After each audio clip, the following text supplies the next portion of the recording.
प्रदेश अध्यक्ष श्री बाबूलाल मरांडी जी, प्रतिपक्ष नेता एवं प्रदेश मंत्री सरोज सिंह जी उपस्थित हैं। अब मैं माननीय बाबूलाल मरांडी जी से अनुरोध करूंगा कि आप लोगों को संबोधित करें। धन्यवाद। चले भाई, बहुत बहुत धन्यवाद आप सबको। हो गया ना? चलिए, बहुत बहुत धन्यवाद आप सबको। आज घाटशिला विधानसभा को उपचुनाव था। उपचुनाव संपन्न हो गया। अभी तक अधिकृत रूप से तो आंकड़ा इलेक्शन कमीशन जारी करेगी ही, लेकिन अपने को जो जानकारी मिली है कि लगभग 5 बजे तक करीब 74% के मतदान संभवतः हुआ है। हमें लगता है ये थोड़ा अंतिम रूप आएगा तो शायद आगे भी हो सकता है। कुल मिलाकर के मतदान बिल्कुल शांतिपूर्ण ढंग से रहा। उसके लिए इलेक्शन कमीशन को बहुत बहुत बधाई है हमारी ओर से, क्योंकि जिस प्रकार से अंदेशा थे ये लोग गड़बड़ करेंगे, लेकिन हमारे भी कार्यकर्ता हर बूथों पर चुनाव के दिन डटे रहे। सवेरे से हम सब लोगों ने उसके भी मॉनिटरिंग करते रहे कि भाई सभी पोलिंग बूथों पर हमारे वर्कर है कि नहीं है। तो सवेरे से लोग डटे रहे और उन लोगों को प्रशासन तंत्र के द्वारा कहीं कहीं डराने धमकाने की भी कोशिश किया। उसमें से एक जानकारी मिली है, ढालभूमगढ़ थाना में एक कोई जम्बानी करके पंचायत है, वहाँ पर बूथ था। उसमें से हमारे एक दसमत टुड्डू को वहाँ दिन भर से लटका करके रखा है।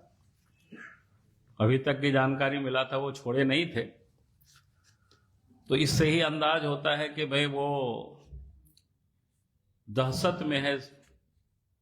जो सत्ताधारी दल है उनको लगता है कि हम चुनाव हार रहे हैं, और तभी उस प्रकार से, क्योंकि उन सारे जो क्षेत्रों में जहां उस लड़के को पकड़ा गया बिठाया गया उस क्षेत्र के है कि वो हमारे लिए पहले बहुत अनुकूलता नहीं थी, लेकिन आज जेएमएम के अंदर उसकी एक दहशत थी और प्रशासन तंत्र का दुरुपयोग करते हुए एक प्रकार से उसको बिठाया है।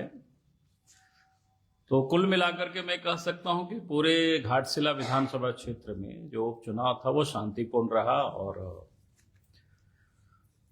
हमारे भी सभी कार्यकर्ताओं ने बड़ी मेहनत की, और मैं उन कार्यकर्ताओं को भी बहुत बहुत बधाई देता हूं। अब हम सब लोग फिर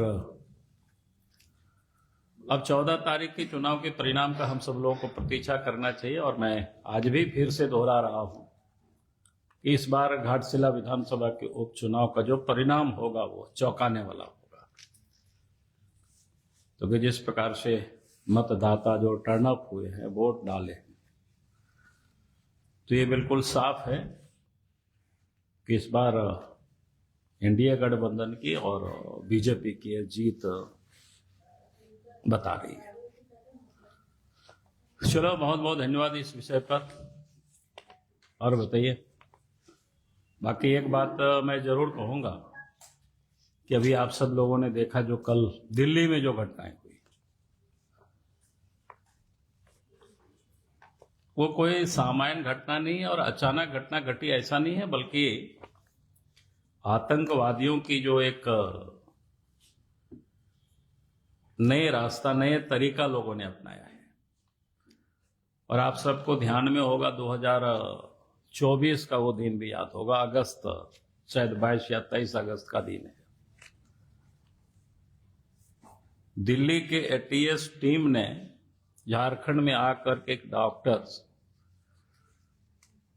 क्या इश्ताक अहमद करके डॉक्टर्स की गिरफ्तारी करके ले गया है, क्योंकि उनका तार अलकायदा से जुड़ा हुआ था।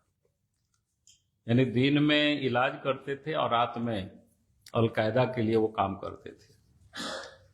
कहने का अर्थ है कि दिल्ली ही नहीं, यूपी ही नहीं या गुजरात ही नहीं, बल्कि झारखंड भी उसे अछूता नहीं है।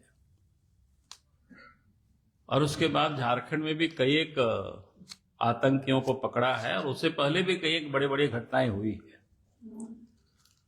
और ये लड़का तो संभवतः शायद रिम्स से ही पढ़े लिखे थे, और रिम्स के पास से उसको कहीं पे उठाए थे। तो आप समझ सकते हो आतंकवादियों ने किस प्रकार से देश के हर हिस्सों में अपनी नेटवर्क फैला करके रखा है। अब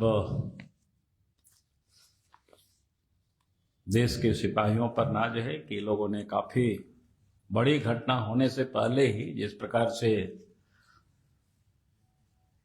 यानी एक्सप्लोसिव जहां 3000 किलो पकड़ा जाता है तो अपने आप में बड़ा गंभीर विषय है।